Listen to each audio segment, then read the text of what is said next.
स्वागत है दोस्तों हमारे छोटे से चैनल पे। और हम छोटा सा एक ब्लॉग बनाने के लिए आए हैं यहाँ पे। और ब्लॉग ये होने वाला है कि आज हम करने वाले हैं संडे राइड। आज संडे है और हम जाएंगे सीधा मुकुंदपुर से दमदमा लेक। और अभी हम मुकुंदपुर में ही हैं। दमदमा लेक मेरे हिसाब से गुड़गांव में है या मानेसर में, कभी गया नहीं हूँ, जाके चेक करता हूँ। जहाँ भी होता है मैं आपको दिखाता हूँ और बताता हूँ कैसा लेक है। बहुत सुना है दमदमा लेक के बारे में। तो चलो निकलते हैं और मिलते हैं बाइक पे। तो अब आ गए दोस्तों हम अपनी बाइक पे और चलते हैं धीरे धीरे और देखते हैं क्या मिलता है रास्ते में, क्या क्या होता है, कैसा कैसा होता है। वैसे तो कुछ गलत और गड़बड़ सीधा सही होगा नहीं, बस यही है कि ये रोड भाई पहले बहुत अच्छा था, अब बहुत बेकार हो गया है। सरकार ने इसे बहुत बढ़िया बनाया था, बहुत ही सुंदर बनाया था, लेकिन लोगों ने इसकी ऐसी तैसी मार दी, मतलब कि ख़राब कर दिया इस रोड को। मेरे को ऐसा कहना नहीं चाहिए था और बहुत ही गंदा हो गया है रोड।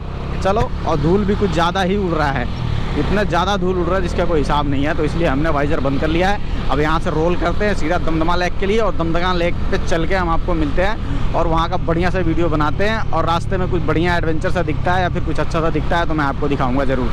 चलो फिर सीधा मिलते हैं हम दमदमा लेक आपसे। सो भाई लोग, हमने लगा लिया है मैप अभी, अगर आपको दिख रहा है तो। और मैप इसलिए लगा लिया क्योंकि भाई हम दूसरे तरफ मुड़ गए थे, क्योंकि हमारा जो दोस्त नंदू है ये बोल रहा था कि भाई मुझे देखना है जहाज़ थोड़ा पास से। तो मैंने इसको जहाज़ दिखाया है पास से। अगर उधर से आते हैं तो मैं हो सकता है अगर इस रूट से आएंगे तो दोबारा मैं आपको दिखाऊंगा, लेकिन वैसे इस रूट से आना हमारा होगा नहीं। अभी मैं यू टर्न लूँगा और यू टर्न लेके दोबारा से हम उसी रूट पे चढ़ेंगे, गुड़गांव वाले, जिस पे अपने सारे साइबर सिटी है, गुड़गांव मॉल है, सब कुछ है, उस पर चढ़ेंगे। उसके बाद फिर लेकिन देखता हूँ अगर यहाँ से बनता है हिसाब किताब तो यहीं से ले लेता हूँ। यहाँ से बन तो रहा है हिसाब किताब, अब यहीं से मैं राइट लूँगा और राइट लेके फिर मैं आपसे मिलता हूँ आगे। यहाँ से हमारा डेस्टिनेशन रहता है बस खाली 33 किलोमीटर्स। अब देखते हैं, समालखा गांव में जा रहे हैं हम। अब समालखा से सीधा बाहर निकलेंगे मेन रोड पे, उसके बाद फिर हम पहुँचेंगे दमदमा लेक। वैसे मैं आपको अभी बता दूं कि हमारा दमदमा लेक जाने का कोई प्लान नहीं था। हमारा जाने का प्लान था बदखल लैब, लेकिन वहाँ के मैंने रिव्यूज़ देखे, वहाँ के मैंने वीडियोस देखे 2-3। अभी भी वहाँ पे कंस्ट्रक्शन का काम चल रहा है, जो कि मतलब बहुत ओके है, मतलब बहुत अच्छा है नहीं। लोग वहाँ पे जा नहीं रहे हैं। लोग कहते हैं कि बदखल लैब जो था वो बहुत फेमस लेक था, लेकिन अभी उसका सिस्टम पूरा ख़राब रखा है। पानी ऊपर से पूरा ढक गया है काई से, और छोटे छोटे पौधे हैं। सेवार, अगर आप सेवार जानते हो तो सेवार भी हैं। सेवार वो होता है जो पानी में ही होता है, ऐसा पौधा होता है जो पानी में ही होता है, बस घास की तरह।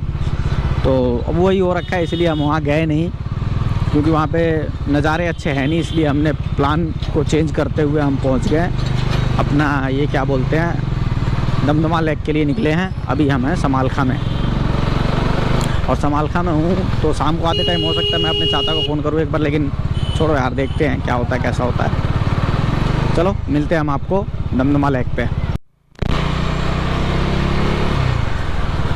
मुझे नहीं पता मैं कहाँ से आ रहा हूँ, किधर से आ रहा हूँ। समालखा होते हुए निकला हूँ और गुड़गांव सेक्टर 22 में पहुँच गया हूँ। कब गुड़गांव पहुँच गया कुछ पता भी नहीं चला। मुझे तो लगा कि मैं दिल्ली में ही हूँ और गुड़गांव में हम एंट्री मार चुके हैं। और अभी लग रहा भूख, और मैंने देखा तो टाइम हो रहा है कि 1 बजने में बस 5 मिनट बाकी है। और जनरली नॉर्मली इस टाइम पे मेरे को भूख लगी जाती है, क्योंकि जब काम करते हैं तो लंच का टाइम होता ही है हमारा, तो आदत बन गई है इस टाइम पे खाना खाने की।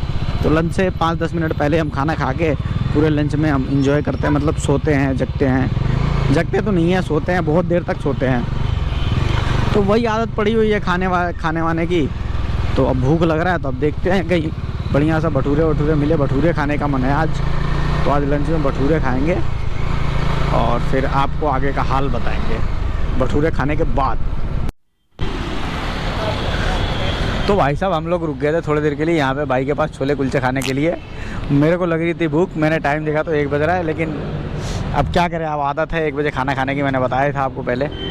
तो अब खाना खा लिया हमने, अब निकलते हैं धीरे धीरे कदमों से। लगी थी, मेरे को भी भूख लगी थी तो मैंने इधर रुकवा लिया। हाँ, तो भूख भी आपको भी बर्दाश्त नहीं होती होगी, आपको भी पता है, तो हमने बर्दाश्त। भूख किसी को भी बर्दाश्त नहीं होती, समझा। आजा बैठ, चल।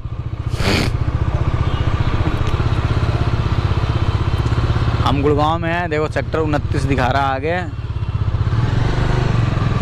और भी तो कुछ लिखा है, सिग्नेचर टावर। सिग्नेचर टावर तो मैंने आज तक नहीं देखा कहाँ है। और गोल्फ कोर्स सामने दिखा रहा है एकदम सीधा। और हम पहुंच गए अपने अड्डे पे और शायद हो सकता है इस अंडरपास में जाएं हम लोग। अंडरपास में जाएंगे तो देखते हैं कैसा अंडरपास है। और गुड़गांव में अंडरपास का सबसे अच्छा चीज़ ये रहता है कि अंडरपास शुरू होते ही ये सैड लगे रहते हैं। दिल्ली में भी ऐसी हैं, सब हर जगह, मतलब अब दिल्ली में भी लग गए हैं सैड अंडरपास पे, तो ये अच्छी बात है। सेफ्टी बहुत ज़्यादा रहता है अंडरपास पे, ये सैड लग जाते हैं ना, तो इसकी वजह से बहुत बढ़िया सेफ्टी रहता है। और ठीक है, आगे चल के देखते हैं अंडरपास कैसा है ये वाला। पिछली बार मैं जब जा रहा था, आपको बताया था खाटू श्याम, तो उस टाइम पे अंडरपास के बहुत ज़्यादा ही हालत ख़राब थे। टाइम पे क्या, टाइम अभी बहुत ज़्यादा हुआ नहीं, ये अंडरपास मुझे ठीक ठाक लग रहा है इसका रोड वो तो।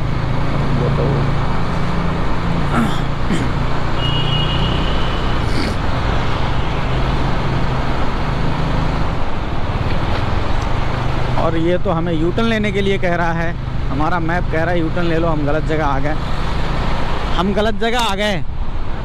हाँ, यूटर्न लेने के लिए कह रहा है।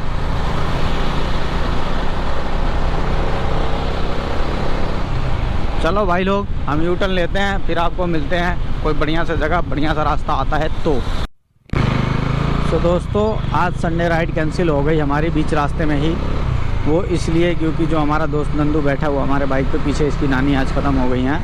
फ़ोन आया अचानक से, तो हमें अब घर जाना पड़ रहा है, इसलिए आई एम सो सॉरी।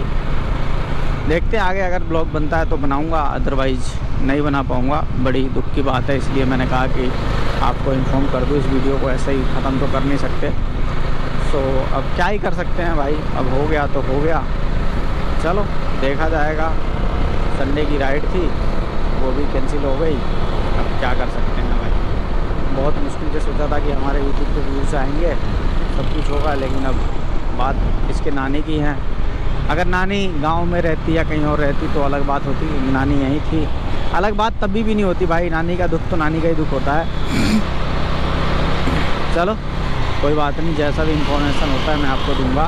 अभी हम गुड़गांव में ही थे, तभी फ़ोन आ गया, तो हम अब वापस जा रहे हैं। हमने यूटर्न ले लिया, अगर आपने वीडियो में देखा हो तो थोड़ी देर पहले यूटर्न लिया हमने पीछे।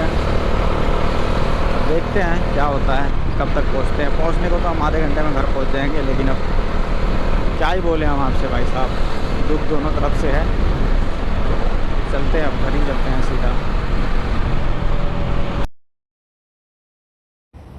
और जैसे ही हमने न्यूज़ सुना, हम बाइक को लेके थोड़ा एग्रेसिव हो गए और तेज़ी से निकले एकदम, और हॉस्पिटल जाके पहुँचे। हॉस्पिटल में पहुँचे तो पता चला कि डॉक्टर ने CPR दिया है उनको। CPR देते ही उनकी सांसें आ गई हैं। तो हमने कहा चलो ये ठीक है, जाके हम 1-1.5 घंटा हॉस्पिटल में बैठे रहे। उसके बाद फिर घर निकले, घर आए तो पता चला अगले दिन सुबह पता चला मेरे को, रात को 2 बजे वो ख़त्म हो गई थी। तो फिर सुबह गए हम, उनसे मिले विले, उनको देखे वेखे, उसके बाद उनका क्रियाक्रम हुआ, सब कुछ सब अच्छे से हो गया। फिर हम थोड़ा सा, हमें अच्छा सा तो नहीं फील हुआ, लेकिन ठीक लगा थोड़ा। उसके बाद हमने कहा कि चलो कोई बात नहीं, जो होने वाला होता है उसको कोई रोक नहीं सकता, कोई टाल नहीं सकता। तो भाई अब इतना ही था, मतलब जो होना होता है वो हो ही जाता है, तो क्या ही बताएं आपको। इस वीडियो को भाई यहीं पे एंड करते हैं। आशा करता हूँ आपको वीडियो अच्छा लगा होगा। और अच्छा क्या लगेगा, हमारा राइड तो कैंसिल ही हो गया। अगर आपने इस वीडियो को यहाँ तक देख लिया है तो लाइक करो, शेयर करो और सब्सक्राइब करो। कमेंट करके बताओ वीडियो में क्या अच्छा था क्या बुरा था। मिलते हैं आपको फिर से किसी ऐसे ही अच्छे से वीडियो में, तब तक के लिए बाय बाय।